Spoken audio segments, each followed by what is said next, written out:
The story of the Rainmaker of the Igbo tribe is one that holds a very remarkable meaning. Long time ago, in an Igbo village surrounded by vast farmlands, there lived an old man named Eze. He was no ordinary man. He was a rainmaker, one of the last in a long line of those who could call the clouds and command the sky. The people of the village relied on the rains for their crops, and for many years, Eze's powers had never failed them. But one year, a terrible drought came upon the land. The rivers dried up, the earth cracked, and hunger loomed over the village like a vulture circling its prey. The people turned to Eze. "Eze, call the rain," they pleaded. Eze climbed to the highest hill, performed the sacred dance, and chanted ancient incantations. But the sky remained clear. The sun burnt fiercely, and no rain came.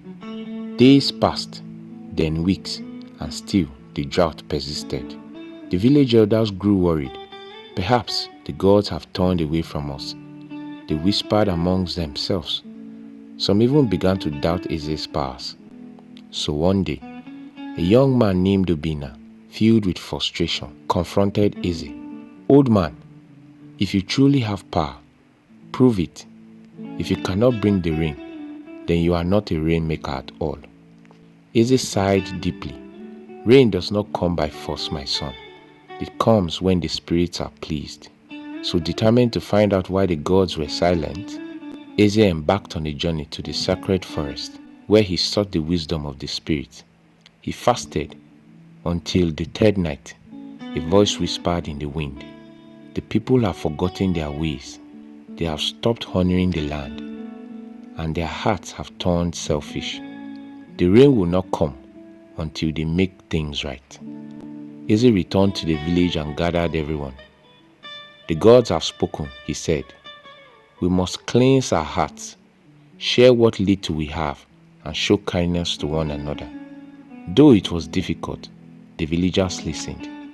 They shared their food, forgave old grudges, and performed the sacred rituals they had long neglected.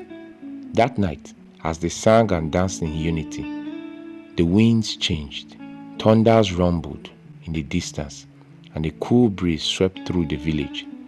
Then the first drops fell, soft, cool, and full of life.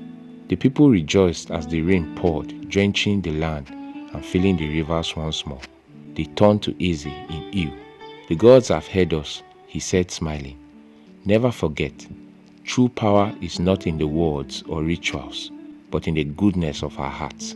So from that day on, the village never neglected their traditions again, and the rain never failed them. The moral of this story is that respect for nature, unity, and kindness brings blessings. Thank you for listening. Stay blessed.